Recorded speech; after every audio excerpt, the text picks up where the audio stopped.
you very much. Thank you. I'll tell you about a study, a scientific one, that was recently published in Time magazine. That was a generalized research where more than 30,000 people took part. And the research was related to the fears of people. And as you may know, the fear of public speaking is one of the most frequently mentioned fears. And I was pretty surprised to know that a lot of people do not use their fears constructively to help their speechers be better. So out of 30,000 people, 95% feel some sort of anxiety before the speech, some sort of psychological arousal.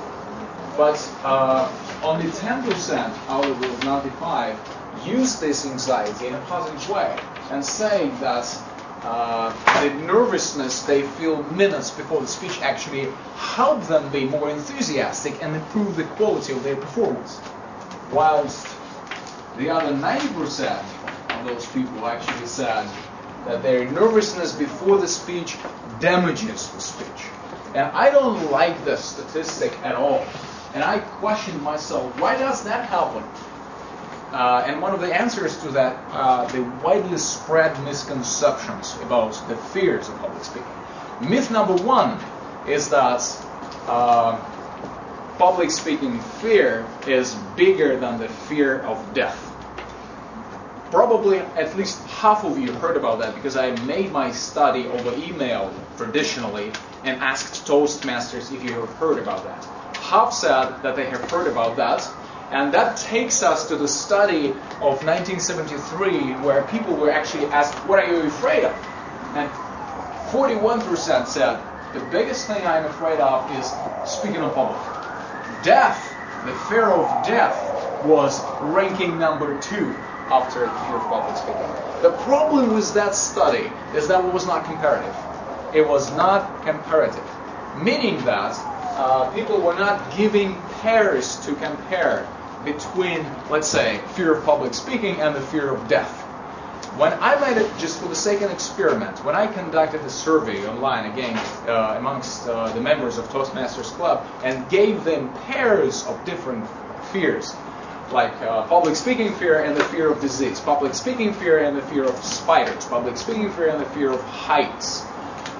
Only in one case we had the fear of public speaking bigger than the fear of spiders. In all other cases, actually, people are afraid of something else more than the public speaking. So the study is basically false. It has false assumption in it.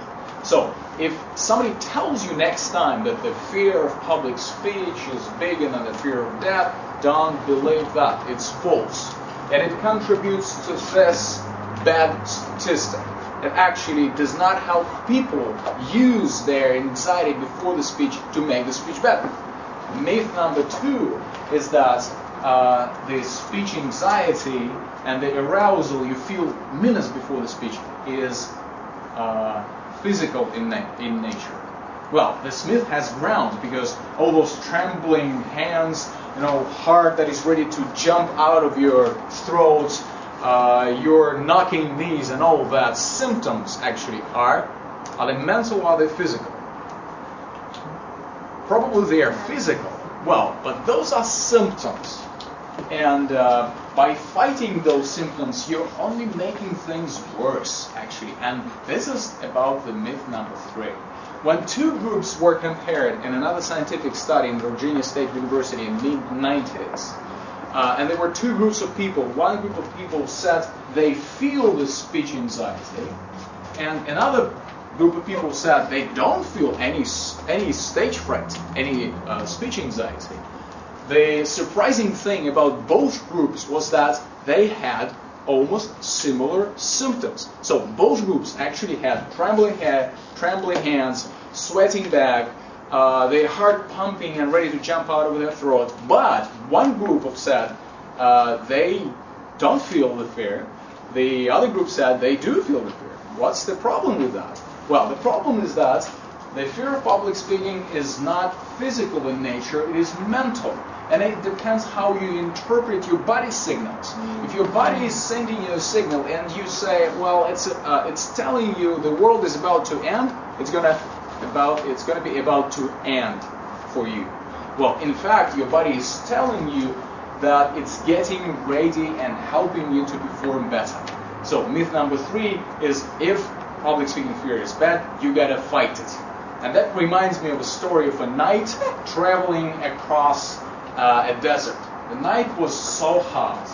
It was like hot like you, hot like we all. You know, we would feel like in a desert. So imagine yourself a knight. A knight was crossing the desert. He was almost dead, like thirsty. But once he, at one moment in time, he saw a pond somewhere far away, and it was full with cool water. Would you like some cool water? All right. And the knight started running to that pond, and he saw a dragon. And he started fighting that dragon. He had 5 heads. And after 3 days of fighting, when there was only 1 head left, and the knight was so worn out that one head asked him, "Why did you fight against me?" And the knight said, "I just wanted to drink some water." And in infuriation, this last head told the knight, "Why did you decide I'm against you drinking the water? I was not against that. Why did you start fighting me?" So, speech anxiety and speech energy that you feel is not against you. It's actually working for you. And if we start understanding that, the set statistics will be vice versa.